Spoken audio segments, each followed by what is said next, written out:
ఇటువంటి మతిమరుపు రావద్దు. మన అందరం కూడా దేనికోసం పోరాడాలి? మన అందరం కూడా సమానమే. మన అందరం కూడా ప్రతి గుడికోవాలి, మన దేవుడు అనుకోవాలి. పక్కనున్నోని ఏమని భావించొద్దంటే, అరే నాయన వాడు అపాయం అన్న చేయరు, కానీ నేనైతే ఏం చేయాలి? వానికి ఉపకారమే ఉపాయమే చేయాలి అని ఆలోచన చేయాలి. వాడు అపాయం చేయని. ఈ కాలము కలికాలం. ఇప్పుడు నా పిల్లలకు కడుతుంది అనే చోటు లేదు. ఎవరికి కడుతుంది? నీకే కడుతుంది. ఎక్కువ రోజు లేదు. ఇప్పుడు తీసుకున్నాం అనుకో ఇంకో నెలలనే.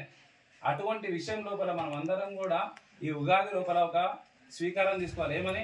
మనం ఒకరితో కాదు, మనంతా మనము ఏంది అపకారికి ఉపకారం అన్నాం కదా, అపకారికి కూడా ఉపకారం చేసేటట్టు మన ధర్మాన్ని మనం రక్షిస్తూ, కానీ అవతలోడు మన ధర్మం వైపు వస్తే మాత్రం మనం ఊపుకునే ప్రసక్తి అయితే ఉంది. నేను బొట్టు పెట్టుకోకంటే ఎవరు బొట్టు పెట్టుకో? మనం భర్త చనిపోయిన వాళ్ళు బొట్టు పెట్టుకో. ఆడవాళ్ళు బొట్టు పెట్టుకోకు, దేవుని దగ్గర పోకు. నీకు దేవుళ్ళు లేకనా? 33 కోట్ల మంది దేవతలు ఆయన దేవుళ్ళు. మనకు ఏదో ఒక దేవుని నమ్ము, వేరే దేవుని దగ్గర అవసరం లేదు.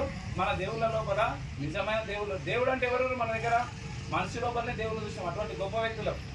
కాబట్టి ఆ దేవుళ్ళను మనం నమ్మదాము. అదేవిధంగా మన ధర్మాన్ని మనం ముందుకు తీసుకుపోవాలని కోరుకుంటున్నాం. దీంతో పాటు ఇంకెవరైనా మాట్లాడే వాళ్ళు ఉంటే